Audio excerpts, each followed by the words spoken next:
Hai sahabat YouTube semuanya, Assalamualaikum warahmatullahi wabarakatuh. Ketemu lagi nih bersama pengacara santuy. Apa kabarnya teman-teman YouTube semuanya? Mudah-mudahan teman-teman semua yang dimanapun berada selalu dalam keadaan sehat, sukses, bahagia, dan penuh berkah. Amin ya robbal alamin. Baik teman-teman subscriber para pemirsa YouTube, dalam video kali ini saya akan membahas konsultasi yang masuk ke channel Pengacara Santuy Official. Tema konsultasi yang akan saya bahas pada kesempatan kali ini yaitu tentang atau berkaitan dengan harta bersama atau harta gonogini. Di mana ada pertanyaan, apakah rumah yang masih kredit, mobil yang masih kredit itu bisa dibagi sebagai harta bersama, dibagi untuk mantan suami dan untuk mantan istri? Mungkin di antara teman-teman juga ada yang punya pertanyaan serupa. Oleh karena itu simak jawabannya di video ini sampai dengan selesai. Seperti biasa, yang belum subscribe, subscribe dulu.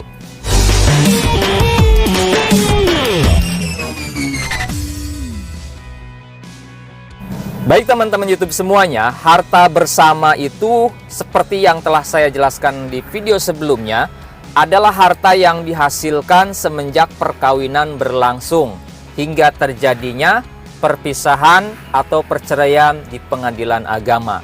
Masalahnya, harta bersama yang diperoleh tersebut ada memang harta yang memang itu masih sifatnya kreditan atau belum lunas. Contoh, punya mobil tapi mobilnya masih kredit nih, belum lunas angsurannya. Atau misalkan punya rumah bersubsidi KPR dan belum lunas juga. Keburu terjadi perceraian. Apakah harta tersebut, KPR bersubsidi yang masih belum lunas, kredit kepemilikan kendaraan misalkan mobil yang belum lunas, itu bisa dituntut di pengadilan agama dan dibagi dua untuk mantan suami dan untuk mantan istri? Secara teoritis memang harta yang dihasilkan selama masa perkawinan itu menjadi harta bersama. Dalam artian ketika terjadi perceraian, maka mantan suami dan juga mantan istri berhak atas harta bersama tersebut. Memiliki hak yang sama, separuh untuk mantan suami, separuh untuk mantan istri. Ketika harta tersebut masih kredit, masih cicilan, nah ini yang banyak ditanyakan. Saya akan menjawab berdasarkan pengalaman kami menangani perkara gugatan harta bersama ataupun juga gugatan perceraian yang diakumulasi atau yang dibarengi dengan gugatan harta bersama, di mana ada sebagian harta yang dituntut ternyata itu masih cicilan. Contohnya mobil yang masih cicilan atau rumah yang masih cicilan. Itu memang hak antara suami dan istri. Kedua-duanya punya hak atas rumah yang masih cicil tersebut atau mobil yang masih belum lunas tersebut. Akan tetapi pengadilan, dalam hal ini majelis hakim, itu biasanya akan menentukan, akan menetapkan bahwasannya harta bersama yang masih angsuran atau yang angsurannya belum selesai, belum lunas, itu belum mutlak sebagai harta bersama. Karena tidak menutup kemungkinan mobil yang masih cicilan tersebut ada kemungkinan macet.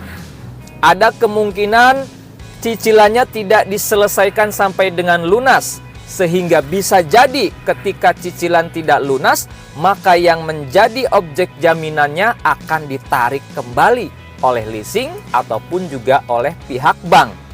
Maka itu yang menjadi dasar majelis hakim yang menentukan bahwa harta bersama yang masih kredit atau yang masih cicilan itu belum mutlak sebagai harta bersama.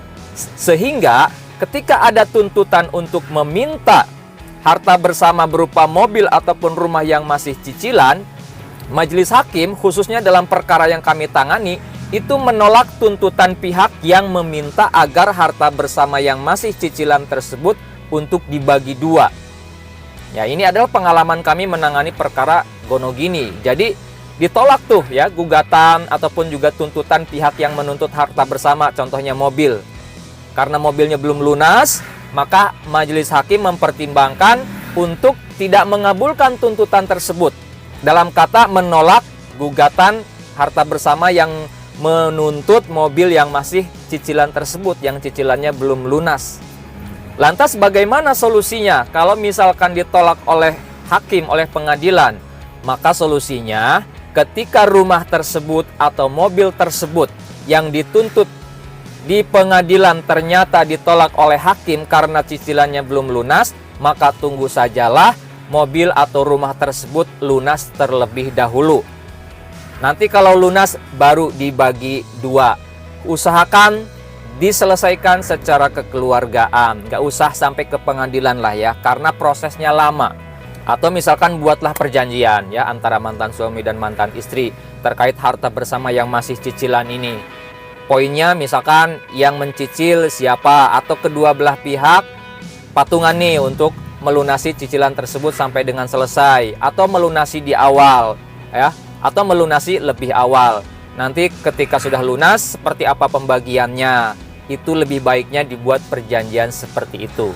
Karena kalau melalui pengadilan ya biayanya lumayan, waktunya juga butuh waktu yang berbulan-bulan, bahkan bisa sampai 1 tahun atau lebih kalau memang nyampe ke Mahkamah Agung, ke kasasi ya.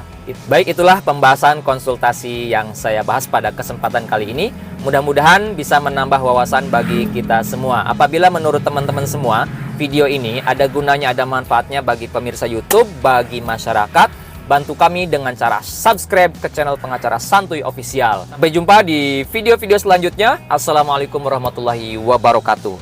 Don't ever slow up, no I don't take shit. I got no love for the fakeness. If you wanna play tough and wanna hate this, I'll always show up and make a statement. I don't ever slow up, no I don't take shit. I got no love for the fakeness. If you wanna play tough and wanna hate this, I'll always show up.